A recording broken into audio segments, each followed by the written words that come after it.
Welcome to this 2008 Mercedes-Benz CLK 63 AMG Black Series. We are now on our way to Atlanta Motorsports Park to do a little experiment on the track and meet Randy Pobst there, the SCCA Hall of Fame racing driver. Behind me in another CLK 63 Black Series is my business partner, Tazio Ottis, who is driving another one of these that has been swapped to a manual because these were originally all automatics. There's a shop in Nashville called Kwiek Classics that does these swaps. We're going to go compare these cars back to back with some professional racing drivers to see which one is faster, or at least more fun. So yeah, let's go do some science at the track.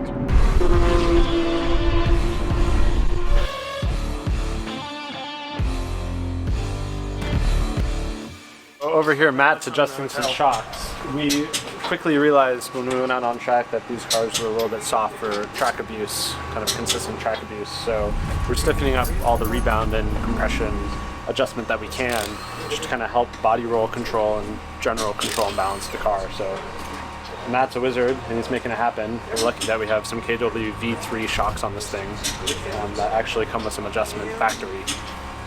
Should be a lot better. I already tried it on the silver car here and the car was way more composed, way more controllable. So get a good baseline on both cars, kind of set them up the same way so our science is the best possible it can be. Randy and I jumped into the automatic car for the first time to attempt.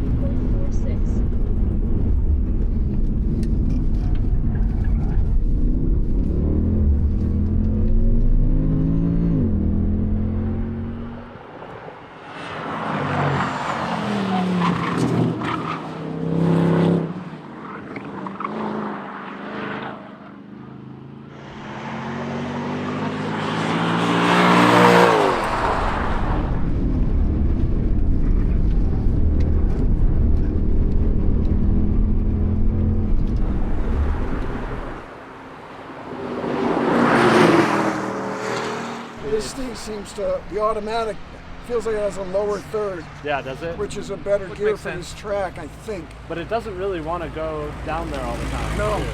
Yeah, it has a lower third, but it's not available. Yeah, sometimes. Sometimes. Which makes it a little confusing because, like, when I count downshifts in my head, like, you're not really sure if it's going to go in, and then it kind of confuses the whole order of operation.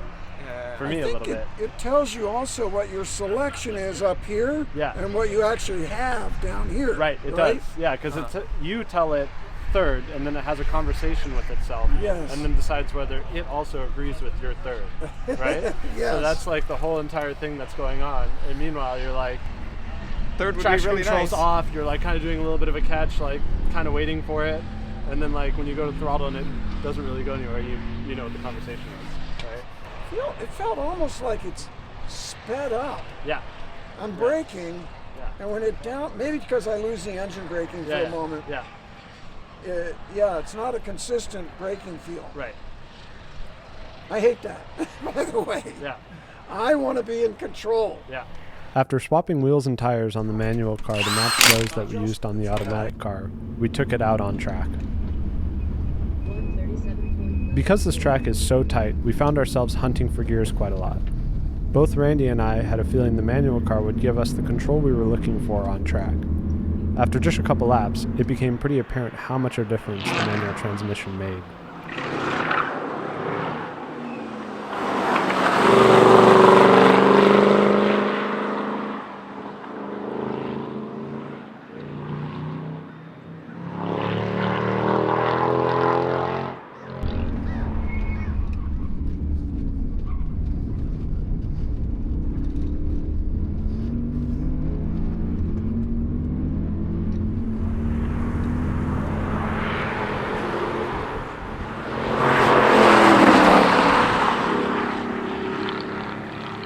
Well, we set out to see if the manual transmission was better, right? That was the goal, to see if doing all this work and converting a car to manual actually improves the way it feels and also its pace on track. And I think we have pretty solid answers to both of those.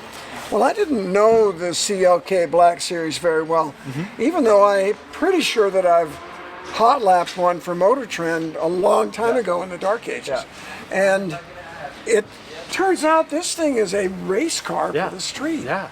The three-way adjustable shocks, Right. adjustable spring purchase, Right. the diff cooler. I get Yeah, so excited. I know. It's got You a said that diff probably cooler with 10 a times pump, today. and all the everything's cooled. Right. And the engine, Yeah. that 6.2, normally aspirated 6.2, Yeah. has a lot of low end, and it's got good mid-range, and it has a great top end. Right. It's like it just gives and gives and never quits. Yeah. Everything's so fabulous, but the transmission. Mm-hmm. And it has, you know, this is your father's transmission. This is your grandpa's transmission. Yeah, you're getting a GMC pickup when you get it. Yeah. I mean, it's fine for duking around on the street, but for sporty driving, it's just not capable. That's right. I mean, I think the biggest thing when I went out, you know, I'd request a downshift kind of going into a brake zone like you traditionally would, right? You're shutting the thing down, getting down a gear, and getting ready to go into the corner. Yep. And a lot of the times it just wouldn't do it. It would tell you it's thinking about it, trying to have the conversation with itself, and then just not do it, right? And then you're lugging out of the corner. And you're kind of trying to figure out, well, do I downshift at the apex? Where do I find a place to kind of do this? And it kind of upsets the whole entire thing. Right? And Upset's the right word. Yeah. Because sometimes I did get a downshift eventually. Yeah. And now that big 6.2 is asleep. Right. And it's like a downshift without matching revs. Right. And it goes Bam. like that. And it throws the car. Yeah. It's a big sore thumb sticking out of an incredible performance The car. rest is there. Right. So when you stick a manual transmission in it, like Matt did, and do a good job with it, it feels totally factory. Yeah. It's a revelation. At the end of the test, the manual was able to achieve a fast lap time of 1:32.5, and the automatic a touch slower at 1:34.1.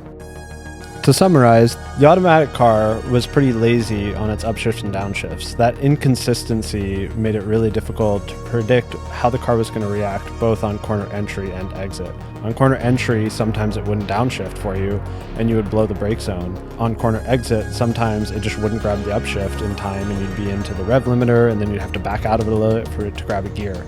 So those inconsistencies made it pretty hard and non-confidence inspiring to be able to drive. It was honestly amazing how natural that manual felt in that car. I jumped in it thinking, you know, maybe this is going to be a little bit wonky. It's not going to feel quite ergonomically correct. There was a whole bunch of things that I was somewhat concerned about, but the car was like it was meant to be that way. And it gave you such a heightened feeling of control that I didn't want to jump back in the automatic car. I was kind of done with that experience. So that's our science. Thanks so much for watching. If you guys like this, please let us know in the comments. And if you're interested in seeing what it was really like behind the wheel, stay tuned for the full onboard video with Randy.